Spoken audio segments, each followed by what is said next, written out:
넌 전해라. 전하지 않으면 어떻게 성도들이 듣겠느냐? 듣지 않으면 어떻게 그 말씀 갖고 살 수 있겠느냐?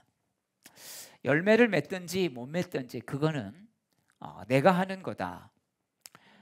혹시 성도들이 주님 몰랐습니다. 저는 그런 말씀을 한 번도 들어본 적이 없습니다. 우리 목사님은 그런 말씀 한 번도 해주시지 않았습니다. 여러분 만약에 그랬다면 어떻게 되겠습니까? 여러분이 하나님 앞에 갔을 때 저 그런 말씀 들은 적 없어요. 그렇게 말한다고 해도 여러분 면제가 되는 것도 아니고 또 결국 그렇다면 저도 책임을 면할 길이 없는 것입니다.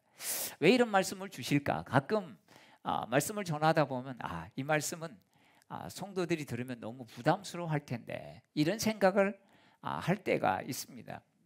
때로는 이거 너무 이렇게 하다 보면 또 맨날 혼나는 느낌이 들 수도 있겠다. 그런 생각을 가지고 이렇게 하다 보니까 하나님께서 네가 네 마음대로 판단하지 말고 그런 마음 받았으면 전해라, 이런 마음을 주신 것 같습니다.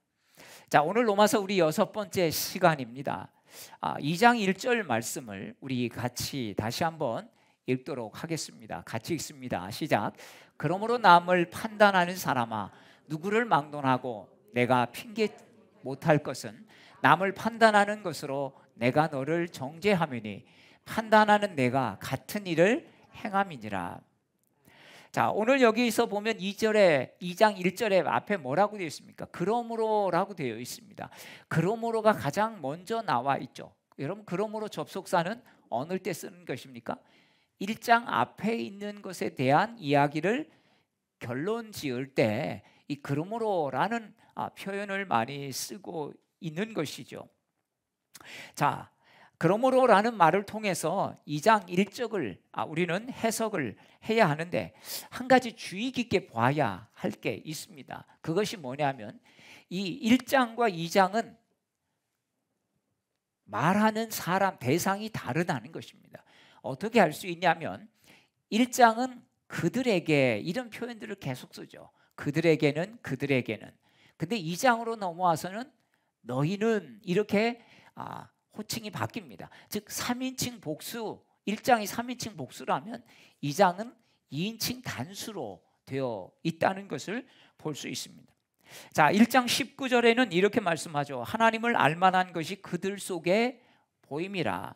24절 하나님께서 그들을 마음의 정욕대로 더러움에 내버려 두사. 25절 이는 그들이 하나님의 진리를 거짓 것으로 바꾸어. 26절 하나님께서 그들을 부끄러운 욕심에 내버려 두사. 여러분, 여기서 그들이란 누구를 말하는 것일까요? 그들은 바로 하나님을 떠난 백성들, 즉 하나님을 믿지 않는 사람들을 바로 말하고 있는 것입니다. 그런데 로마서 2장 1절은 이제 그 대상이 그들에게서 너희라고 하는 대상으로 바뀌는 것을 볼 수 있습니다. 자, 1장 18절부터 마지막 절까지는 모든 사람의 보편적인 죄, 그러니까 일반적인 죄에 대해서 사도 바울이 말씀하고 있다면 2장부터는 이제 믿는 자들에 대한 그 죄에 대해서 말씀하고 있다는 것입니다. 자, 어떤 죄를 말하고 있는 것입니까? 자, 남을 판단하는 사람아, 이렇게 말하고 있죠. 자, 우리가 지난 시간, 부흥의 전 시간에 우리가 함께 말씀을 살펴보았는데 뭐라고 말합니까? 로마 그리스도인들은 나는 세상 사람들처럼 저렇게 살고 있지는 않으니까 괜찮아 라고 하는데 그렇지 않다는 것입니다. 왜 그렇지 않다는 것일까요?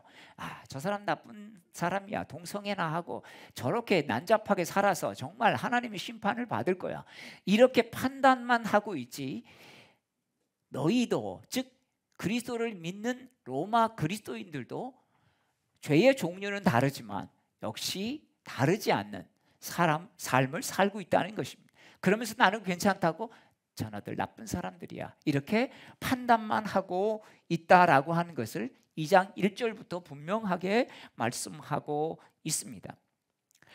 자, 이런 죄를 범하는 사람들이 벌을 받는 건 당연하죠. 그런데 반대로 그 죄를 판단하고 정죄해서 그렇게 살지 않도록 가르치려는 너희는 그러면 과연 죄가 없느냐? 아무런 문제가 없다고 너희는 생각하느냐?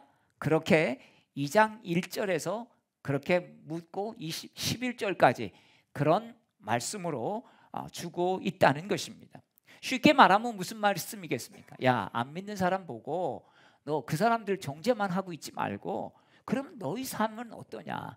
너희 삶도 한번 살펴봐라. 이렇게 말하고 있는 것입니다. 여러분, 유대인들은 자신들이 예수를 잘 믿는다고 생각을 했습니다. 선민이란 자부심도 대단했죠. 이런 유대인들은 하나님의 말씀의 진리를 다른 사람들을 판단하는 잣대로만 사용하고 그 말씀을 가지고 자신은 보지 않았다는 것입니다. 바리새인들과 유대인들은 어떻게 보면 다른 사람들은 가르치고 정죄했지만 정작 자신들은 그 말씀을 가지고 살지 않았다는 것입니다. 믿음 따로 삶 따로 산 것입니다. 여러분, 이번 부흥회를 통해서 어떤 분이 그런 고백을 우리가 진짜 믿음 따로 삶 따로일 때가 참 많습니다. 이 신앙생활하는 그 삶이 내 삶 속에서 믿음으로 잘 나타나지 않는다는 것이죠. 여러분, 이번 부흥회 때 들은 말씀 중에 제 마음에 가장 많이 남아서 그 다음날까지도 제 마음속에서 강하게 새겨져 있는 말씀이 있습니다. 하나님의 임재를 우리가 느끼지 못하면 우리가 무서워진다는 말씀입니다. 내 안에 계신 주님을 내가 인식하며 살지 못하면 우리는 막 너무 쉽게 분노하고 판단하고 욕하고 화내고 정말 내 감정대로 내 마음대로 사람들을 함부로 대하는, 여러분, 이러면서도 우리가 뭐가 잘못됐는지 모른다는 것이죠. 저 사람은 저래서 안 되고 이 사람은 이래서 안 되고 이러면서 분노하면서 나는 그래도 저 정도는 아니니까 괜찮지 이렇게 생각하고 산다는 것입니다. 유대인들은 자신들이 믿음이 좋다고 여겼습니다. 근데 예수님은 전혀 그렇게 여기지 않았고 말씀하셨습니다. 마태복음 15장 7절부터 9절에 보면 이사야의 말씀을 인용해서 예수님께서 이렇게 말씀하시죠. 일러스되 이 백성이 입술로는 나를 공경하되 마음으로는 내게서 멀도다. 하나님의 임재를 인식하고 말씀이 기준이 되어야 남만 보지 않고 자기 자신에게 그 말씀을 자꾸 적용해 본다는 것입니다. 자, 왜 그렇습니까? 오늘 1절 말씀은 이렇게 말씀하죠. 판단하는 내가 같은 일을 행함이니라. 저 사람 왜 저렇게 살지? 그러면서도 우리도 그렇게 살면서 남을 그렇게 판단하고 있다. 로마서 2장은 그렇게 말씀해 주고 있는 것입니다.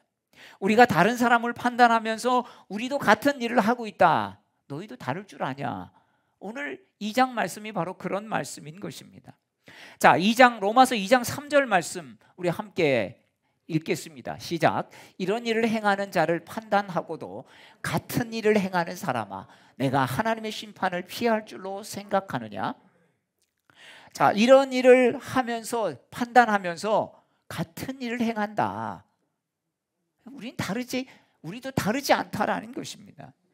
저도 중고등학교 때 참 애들이 저렇게 짓궂을까? 좀 더 심하게 말하면 저러면 안 되는데 참 애들이 못됐다. 이런 생각을 했던 적이 있습니다. 학교 오면 어디서 갖고 왔는지, 저희는 지금 뭐 인터넷 이런 게 그때 없었으니까 뭐 어디서 야한 그림 있으면 찢어가지고 와줘. 막 남자들 돌리잖아요. 그럼 돌려보고 재밌다고 하는 거. 또 이렇게 손거울 갖고 와서 여자 선생님들 치마 이렇게 보면서 그래서 짓궂은 장난을 했던, 그러면서 왜 저러지? 그리고 제가 하지 말라고 막 말렸습니다. 그래서 저는 그때 제가 엄청 걔네들보다 착한 줄 알았습니다. 그런데 그게 아니라 나중에 좀 커서 생각해 보니까 제가 착한 게 아니라 저는 겁이 많았던 거였습니다. 왜냐하면 저러다가 선생님한테 걸리면 뒤지게 얻어맞을 텐데, 이 생각을 하니까 저는 용기가 없어서 못한 것뿐이지 제가 착해서 걔네들과 뭔가 달라서 이런 게 아니었을 거다, 그런 생각을 할 때가 있습니다. 그냥 들킬까 봐 두렵고 떨려서 못한 것뿐이지 걔하고 나하고 특별히 내가 뭐 달라서 그런 게 아니었다는 것들을 그때는 철없을 때는 생각을 못 하다가 그런 생각을 했습니다. 여러분, 우리가 아무리 착한 사람도요, 법이 없이 살 사람도 어떤 계기로 쓸데없는 용기가 생기면 못할 게 없는 것입니다. 미친 척하는 마음이 생기면 그렇게 순하고 그렇게 전혀 안 그랬던 아이들이 여러분 하나님 무시하면 과감하게 죄를 지을 수밖에 없는 존재가 여러분 우리 자신이라는 것이죠. 그래서 로마서는 다른 사람들이 그런 일을 한다고 비난하는데 너도 같은 일을 한다. 너도 똑같은 사람이다. 이렇게 말씀하고 있습니다. 로마서 1장에 많은 죄목에 대해서 쭉 열거하고 있지 않습니까? 그러면서 저런 나쁜 놈들, 지옥 갈 인간들, 아이고 지옥에 땔감밖에 안 될 놈들. 여러분 이렇게 하지만 낱말하듯 말하지 말라는 것입니다. 그럼 너는 어떠냐? 너는 저 사람들하고 별로 다르지 않냐? 라고 묻고 있는 것입니다. 여러분 그러면서 뭐라고 말합니까? 판단하지 마라. 자꾸 남만 보고 판단하지 말고 너의 속마음을 살피라. 오늘 말씀은 그렇게 말씀하고 있는 것입니다. 우리는 내 힘으로 제대로 판단할 수 없는 존재가 아닙니까? 여러분 나는 그렇게 살 힘이 없는 사람입니다. 여기서 판단이라고 하는 말을 헬라어로 그 원어를 보면 크로노라고 하는 단어를 씁니다. 그래서 영어에서도 심판, 판단이란 말보다 심판이라는 말을 쓰고 있죠. 이웃을 심판하지 마라. 저는 될 놈이다 안 될 놈이다, 정말 좋은 사람이다 나쁜 사람이다, 이렇게 재판장이 판결을 내릴 때 쓰는 단어를 이 크로노라고 하는 단어를 쓰고 있습니다. 그러니까 우리의 재판장 되시는 하나님만 하시는 거지 쟤는 구제불능이야, 쟤는 아주 나쁜 놈이야, 이렇게 할 수 없다는 것입니다. 왜? 하나님만 하실 수 있는 권한이 있다는 것이죠. 아담과 하와가 뱀의 유혹에 넘어져서 선악과를 먹었습니다. 뱀이 유혹하면서 선악과를 먹으니까 어떻게 됐습니까? 눈이 밝아졌습니다. 여러분 눈이 밝아져서 하나님처럼 된다고 그렇게 뱀이 유혹을 했습니다. 여기서 눈이 밝아라고 하는 말은 히브리어로 이 파카흐라고 하는 단어를 쓰는데 이 말이 참 재미있는 말입니다. 시력이 좋아져서 뭔가를 잘 보게 되었다, 자세히 보게 되었다는 말이 아닙니다. 볼 수 없었던, 보지 않아도 될 것은 잘 보게 되었다라는 말입니다. 정작 봐야 할 거는 못 보고 보지 않아도 될 것을 자세히 보게 되었다라는 그런 의미를 담고 있습니다. 안 봐도 되는 굳이 그것들이 자꾸 눈에 더 보인다는 것입니다. 인간은 하나님의 명령을 어기고 선악과를 먹었기 때문에 그 심령이 어두워졌습니다. 심령이 어두워지면 어떻게 됩니까? 보지 않아도 되는 게 자꾸 보이고 남의 단점만 보이고 좋은 건 안 보이고 봐야 하는 거는 잘 안 보려고 하는 여러분 이런 습성을 선악과 사건을 이유로 갖게 되었다는 것입니다. 여러분 스스로에게 한번 물어보십시오. 여러분 굳이 안 봐도 되는 게 잘 보이고 보고 싶지 않은지 여러분 잘 한번 살펴보십시오. 정작 봐야 할 것은 보기 싫고 그리고 잘 안 보이고 굳이 보지 않아도 될 것들, 여러분 이런 것들만 잘 보는 여러분 그런 모습이 내 안에 여러분 없습니까? 여러분 내가 보는 게 다가 아닌 것입니다. 주님 눈으로 보지 않으면 우리는 내가 보고 싶은 것만 보려고 한다는 것입니다. 보이는 대로 보지 않고 보고 싶은 대로 보는 것입니다. 우리는 선악과로 인해서 우리의 심령이 어두워졌기 때문에 보지 않아도 될 것을 보는 여러분 그런 존재가 되었기 때문에 늘 내 자신의 마음 상태를 살피고 우리의 눈의 필터를 주님의 마음으로 바꿔서 보지 않으면 늘 안 좋은 것만 더 보려고 한다는 것입니다. 그러면 어떻게 하라고 하는 것입니까? 판단하지 말고 분별하라는 것입니다. 여러분 분별이라는 말은 아까는 크로노죠. 판단은, 분별은 무슨 말입니까? 크리마라는 단어를 씁니다. 이것은 하나님의 분별을 의미합니다. 판단은 내 감정, 즉 내 감정과 육체적인 어떤 이런 마음 상태로 판단하지만 여러분 분별은 하나님의 마음, 하나님의 말씀의 잣대를 가지고 분별한다는 것입니다. 판단은 자기 의로서 하는 것이지만 분별은 하나님의 사랑으로 하는 것입니다. 그렇기 때문에 다른 것이죠.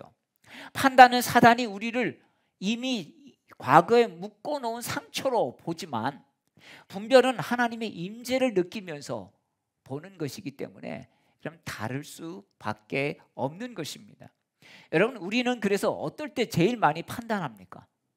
내가 못할 때는 남도 잘 판단 안 합니다. 그러면서 신앙 없어도 뭐라고 하랍니까? 야, 남 보지 말고 너나 잘해. 스스로 자기 자신에게 그렇게 말하지 않습니까? 그런데 그렇지 않고 내가 조금 할만하다고 느낄 때 여러분, 우리는 판단을 많이 합니다. 교만할 때 하는 거죠. 나는 괜찮다고 할 때 남에게는 판단하는 특성이 생기는 것입니다. 나는 전혀 아닌 것처럼 말이죠. 그러나 분별은 여러분 자기 자신에게 적용하는 것입니다. 내 모습에는 혹시 저런 모습이 없나? 남을 보면서 남을 판단하고 막 인상 쓰고 이러는 게 아니라 내 모습에는 저런 모습이 없는가? 나는 주님 보시기에 괜찮은가? 저 모습은 별로 보기 안 좋은데 나는 주님 보시기에 나를 주님이 볼 때 혹시 저렇게 보시지는 않나? 내겐 하나님이 기뻐하시지 않는 모습은 없나? 나는 어떻게 하고 다니지? 나는 어떤 말을 하고 다니지? 여러분, 이런 것들을 보는 게 분별이라고 하는 것입니다. 그래서 분별은 내 자신 안에도 저런 죄의 모습이 있음을 직시하고 하나님의 말씀으로 마음의 상태를 살피는 것, 내 중심을 하나님의 마음으로 보는 것, 여러분 이것이 분별인 줄로 믿습니다. 여러분, 판단 말고 분별하실 수 있기를 축복합니다. 그래서 로마서 12장 2절은 분별이 무엇인지 분명하게 가르쳐 주지 않습니까? 너희는 이 세대를 본받지 말고 오직 마음을 새롭게 함으로 변화를 받아 하나님이 기뻐하시고 선하신 뜻이 무엇인지 분별하도록 하라, 이렇게 말씀하죠. 자, 마음을 새롭게 함으로 변화를 받는 겁니다, 분별은. 그리고 거기서 끝나는 게 아니라 하나님의 기뻐하시고 선하신 뜻이 뭘까? 이거를 떠올리면서 내 삶을 관찰하는 거죠. 돌아보는 것이죠. 몇 년 전에 제가 기도실에서 일주일 동안 교인들과 154시간, 그러니까 주일만 빼고 주일 저녁부터 토요일 밤 12시까지 1시간도 쉬지 않고 한 70명 교인이 참석하면서 이제 24시간 기도를 합니다. 어떤 사람은 2시간, 어떤 사람은 새벽 시간에 하고 밤새 제일 어려운 시간이 밤 12시부터 뭐 4시, 5시, 10시간이죠. 그 시간에 하시는 분도 있고 그러니까 그런 시간들이 비면 저희 교육자들이 다 투입이 돼서 정말 새벽 기도 끝나고 자는 한이 있어도 하자. 남이 안 하는 시간을 그렇게 해서 해내서 이제 저도 제 시간에 비는 시간에 이제 저희는 신청을 그래서 목회자들은 제일 나중에 합니다. 그리고 이제 뭐 권사님들이나 장로님들에게 이렇게 부탁하죠. 신청을 나중에 하십시오. 그래서 거의 임박했을 때 빈 시간들을 하십시오. 내가 내 좋은 시간에 하면 그 시간은 다른 사람도 할 수 있는 시간입니다.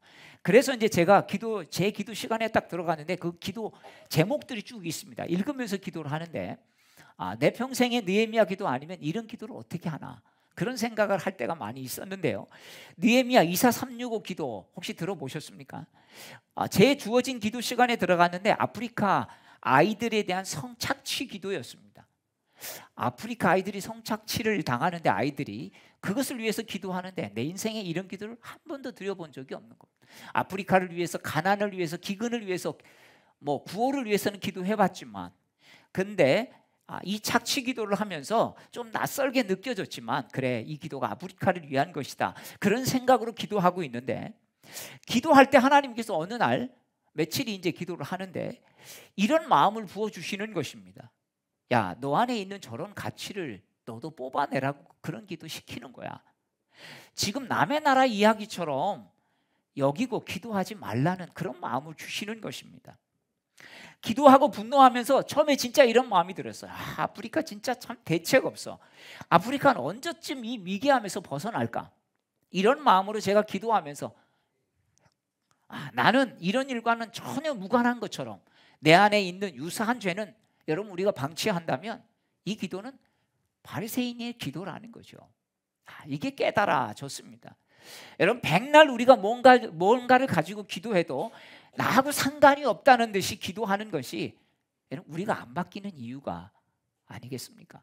여러분 중보기도 하면서 우리가 매주 지금 중보기도 제목이 나가는데 이 사람들 위해서 기도하지. 여러분 우리는 이 중보기도 제목에 우리 이름이 안 올라갈 때가 있을까요? 안 올라가기도 하지만 올라갈 때도 있을 거예요. 그러면서 이 사람의 심정을 느껴봐야 되는데 우리는 그냥 남을 위해서 마치 선심 쓰듯이 기도해서는 안 된다는 거죠. 그래야만 우리가 기도를 통해 하나님 주시는 사인을 경험할 수가 있는 것입니다. 그렇습니다. 기도할 때 하나님께서 기도하게 하신 이유가 있어요. 왜? 야, 너도 앞으로 그런 일들 당할 수가 있고 또 너 마음속에 그런 마음이 있을 수가 있다는 거죠. 기도하면서 그런 마음 아예 다 뽑아버리라 이런 것입니다. 여러분 똑같지는 않아도 비슷한 류의 우리의 마음에 그런 부분들이 있는 것이죠. 판단하지 말라는 것은 죄를 그냥 모른 척하고 덮어버리라 이런 말이 아닙니다. 죄를 짓고 말씀을 악용하는 사람도 있습니다. 자신이 죄를 짓고 판단하지 말자면서 용서와 사랑을 먼저 이야기합니다. 자기가 죄를 짓고 여러분 가해자가 용서를 먼저 이야기하면 얼마나 화가 나겠습니까? 피해자는. 여러분 이런 사람들은 참 강박한 사람들이죠. 세상에 분명히 이런 사람들이 있고 우리도 이럴 때가 있는 것이죠.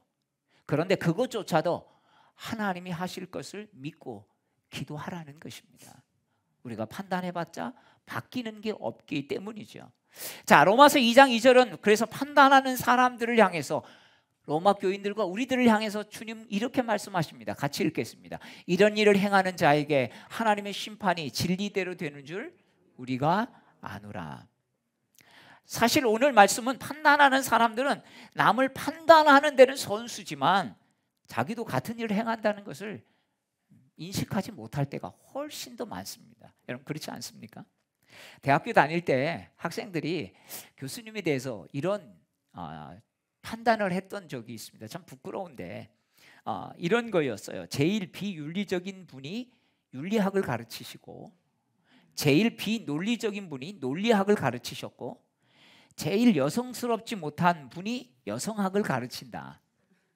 이런 이야기들을 선배로부터 들으면서 정말 그런가? 그러면서 그분들을 이렇게 보니까 또 그런 말을 먼저 들으니까 그렇게 보여요. 그분을 잘 몰라도.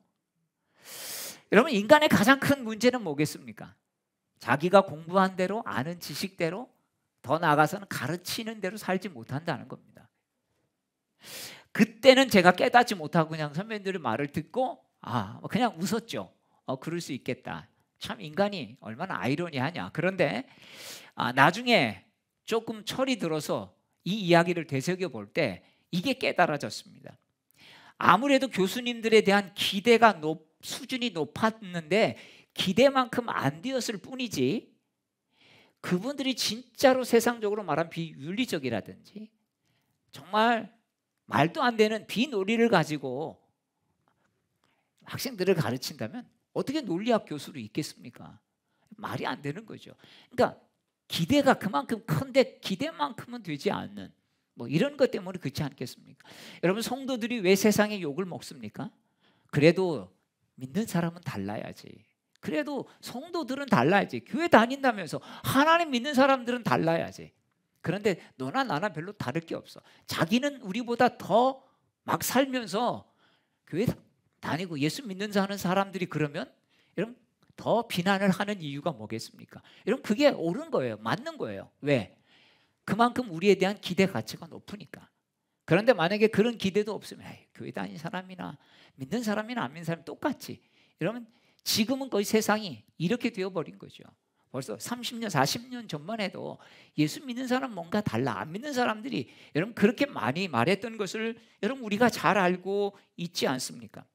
우리도 가르치지만 자녀들에게도 가르치지만 그렇게 부모가 못 살 때 자녀들은 똑같은 말을 할 겁니다. 우리 엄마는 말한 대로 자신도 못 살아. 우리 아빠는 그렇게 우리한테는 살라고 하면서 아빠는 더 못 살아. 차마 입 밖으로 내지 못하지만 여러분 더 그럴 수 있다는 것이죠. 자, 4절 5절 말씀을 우리 같이 천천히 읽겠습니다. 자, 눈을 들어서 고개를 드세요. 저를 보세요. 성경 안 보셔도 돼요. 예, 저를 보시고 시작. 혹 내가 하나님의 인자하심이 너를 인도하여 회개하게 하심을 알지 못하여 그의 인자하심과 용납하심과 길이 참으심이 풍성함을 멸시하느냐. 다만 내 고집과 회개하지 아니한 마음을 따라 진노의 날 곧 하나님의 의로우신 심판이 나타나는 그 날에 이 말 진노를 내게 쌓는도다. 자, 여러분 이 말씀은 뭐겠습니까? 온갖 악을 행하고 거짓말을 하고 위선적인 삶을 살면서도 하나님으로부터 당장 심판을 받지 않으니까 난 문제없어. 오히려 죄의식 없이 더 용감해져서 멋대로 사는 사람들에 향해서 여러분 경고하고 있는 것이죠. 야, 하나님 길이 참으시는 거 너 비웃냐?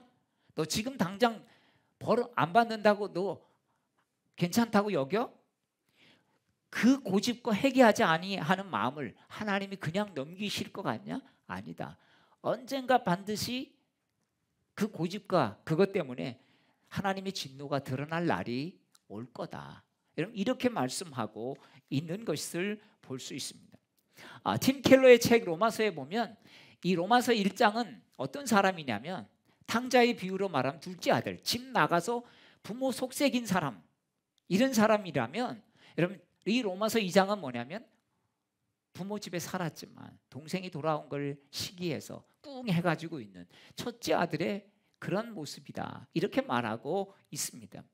여러분 우리는 둘 중에 하나일 것입니다. 집 떠났다 돌아온 탕자든지 아니면 집을 떠나지 않았지만 예수는 잘 믿는 것 같지만 정죄하고 있는 그런 첫째 아들의 모습이 내 안에 많이 있든지 자신을 정의롭다고 생각하는 사람들이 판단을 많이 하는 것입니다. 왜? 나는 아버지 집에서 이렇게 열심히 일하면서 살았는데 재산 탕진하고 저렇게 자기 마음대로 살다가 들어온 저 아들이 아버지의 사랑을 받는 게 못마땅한 것이죠. 왜? 저런 나쁜 놈이 저런 대접을 받는다는 게 싫은 것입니다. 여러분 보이는 죄를 지은 사람은 처음에는 죄를 버티다가 죄가 드러나면 그에 자복할 수밖에 없지 않습니까? 그런데 남을 판단하고 비난하는 사람은 자신의 죄는 회개하지 않습니다. 왜 그럴까요? 자신의 죄는 보지 못하기 때문에. 이런 사람은 어떻게 된다고요? 하나님 앞에 갔을 때 악소리 난다는 거예요. 차라리 들킨 사람은 그 죄 때문에 회개해서 하나님 앞에 갈 수 있는데 이 사람은 하나님 앞에 가서 회개하지 않았기 때문에 그때 가서 놀래가지고 돌이킬 수 없는 일이 벌어진다는 말입니다. 재미있는 이야기가 있는데요. 철야 시간에 기도하지 않고 자는 것을 본 어느 집사님이 이렇게 기도했다고 합니다. 하나님 저렇게 기도하러 나와가지고 저렇게 잠만 자고 있으니 하나님 참 보기 민망하시죠? 이렇게 기도했어요. 그랬더니 이 집사님에게 하나님께서 이렇게 말씀하셨대요. 그렇게 깨어서 기도한다고 하면서 흉볼 거면 그냥 너도 자라. 여러분 남을 판단하기보다 내 삶에서 하나님의 뜻이 무엇인지를 여러분 내 중심에서 우리는 분별해야 합니다. 그렇지 않으면 자꾸 남 보면서 판단하고 교회 안에서도 봉사 안 하고 뭐 안 하고 그러면 자꾸 판단하는 것이죠. 여러분 판단은 선악과를 먹은 결과입니다. 분별은 하나님의 은총을 받은 결과로 분별이 생겨지는 것입니다. 우리는요 그냥 본성은 내버려 두면 자꾸 우리의 시야는 관음증을 가지고 있습니다. 자꾸 남만 보려고 합니다. 그러면서 판단하죠. 여러분 정상적인 신앙은 남을 보는 게 아니라 나를 보는 것입니다. 내 자신을 살피는 것입니다. 남을 보면서도 보이면 그래 나도 저 안에 혹시 내 안에도 저런 모습이 있을 텐데 여러분 이렇게 살피는 것입니다. 사랑하는 여러분 우리가 주님 앞에 갔을 때 우리는 그 판단하는 그것으로 너가 그렇게 이웃 판단했지 너는 어떻게 살았는지 한번 보자. 여러분 주님이 우리가 말한 것들을 다 녹음해 놓고 그것을 가지고 그래 너 다른 사람 정죄했지 너 그거 갖고 다른 사람 또 너도 어떻게 살았는지 한번 볼까? 이게 기준이 된다는 말입니다. 오늘 말씀을 보면 여러분 그래서 우리는 이런 기도를 드리며 살아야 합니다. 주님 자꾸 저런 게 보이니 어떻게 합니까? 주님 저라도 제대로 살도록 성령님 도와주십시오. 아멘. 여러분 그렇게 기도할 수 있기를 바랍니다. 여러분 내 연약한 모습을 인정하고 잠잠히 주님의 십자가의 사랑이 부어지도록 사모하시기를 바랍니다. 물론 주님께서 우리 연약함을 아셔서 변호사가 되어주시지만 그래도 우리가 정말 주님 곁에 서서 주님을 바라보고 일평생 정말 주님 주신 은혜 가운데 살았다, 그리고 주님 앞에 왔다. 여러분 저와 여러분들이 주님 앞에 갔을 때 그런 고백할 수 있기를 주의 이름으로 축복합니다. 여러분 믿음은요 순종이 따라가야 진짜 믿음입니다. 이건 다음 주에도 다음 주 시간에 좀 더 구체적으로 말씀하겠습니다만 어떤 게 진짜 믿음이 있는지 우리가 믿고 있는지를 확인하는 방법들이 있습니다. 입술로만 교리로만 믿는 것은 진짜 믿는 게 아니죠. 진짜 믿으면 순종하게 되어 있습니다. 물론 우리가 연약해서 100% 순종하지 않아도 어떻게 합니까? 순종했다가 또 순종하지 못했다가 또 믿음으로 섰다가 믿음으로 또 서지 못하고 넘어졌다가 이렇게 반복하면서 점점 주님께 나아가는 것이 아니겠습니까?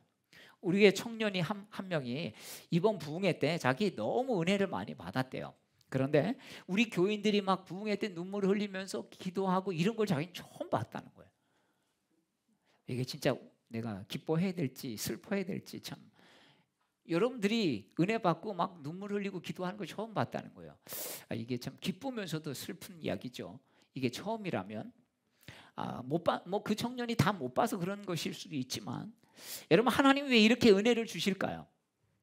믿음이 실제가 되도록 살아낼 힘을 주시는 것입니다. 그래서 은혜 주실 때 어떻게 돼요? 결단해야 하는 것입니다. 은혜 주실 때는 결단하기가 쉽고 하기가 쉬워요. 저도 4년 5개월 만에 일기를 다시 시작했습니다. 세미나 가서 그날 너무 피곤한데 내일로 미룰까? 이 마음에 살짝 들어오는데 이러면 내일 또 미루면 못 쓰겠다.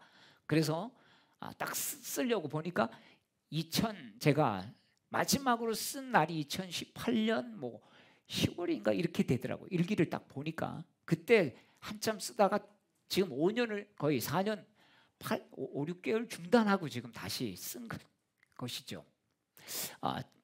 그때부터 지금 어제도 너무 제가 거의 오늘 새벽 3시까지 거의 작업을 하고 낮에 제가 계속 좀 몸이 불편해서 못했는데 그러면서도 쓰게 됐어요. 왜? 은혜 주시니까 그런 힘이 생기더라고요. 이게 또 이렇게 떨어지면 또 감당하기 어렵죠. 여러분 하나님 은혜 주신 것은 감당하라고 주신 것입니다. 제가 이 말씀을 좀 준비하면서 우리가 신데렐라가 되면 안 되겠다. 그럼 우리가 신데렐라가 어떻습니까? 막 이제 갑자기 예쁜 옷 쥐가 말이 되고 막 호박이 마차가 되고 이러면서 막 됐는데 어떻습니까? 12시가 딱 되면 다시 돌아오잖아요. 여러분 은혜 받아서 정말 멋있는 신데렐라가 됐는데 또 시간이 지나면 또 다시 초라한 신데렐라가 되면 여러분 안 되지 않겠습니까? 우리의 믿음을 지키면서 주님께서 은혜를 주시는 것. 그래서 지금 여러분 결단하십시오. 내가 더 기도해야 되겠다. 내가 늘 주님 생각하면서 제가 오후 시간에 좀 그걸 함께 나누려고 합니다. 우리가 어떻게 예수님 묵상하고 바라보고 또 써야 되는지 그 부분들을 좀 내 친김에 하려고 합니다. 여러분 정말 우리가 주님께서 은혜 주셨을 때 좀 더 주님 생각하고 그래서 늘 주님을 인식하고 살아가는 우리 모두가 되기를 주의 이름으로 축복합니다. 사랑하는 여러분, 하나님의 임재하심이 인식하며 살기를 축복합니다. 하나님의 임재를 우리가 인식하지 못하면 참 무서운 인생이 되는 것입니다. 함부로 막 말하고 함부로 대하고 함부로 남을 판단하고 또 싸움도 함부로 할 수 있고 이런 무서운 인생이 되지 않기 위해서 주님께서 우리에게 우리의 마음을 갈아엎도록 은혜를 주시는 것입니다. 주님을 만나는 은혜를 통해서 우리 눈에서 이 막혔던 비늘들이 떨어져서 정말 하나님의 마음으로 우리 인생을 다시 보고 또 이웃을 다시 보는 그런 은혜 가운데 나가는 저와 여러분 되기를 주의 이름으로 축복합니다. 아멘. 우리 같이 다 함께 일어나셔서요.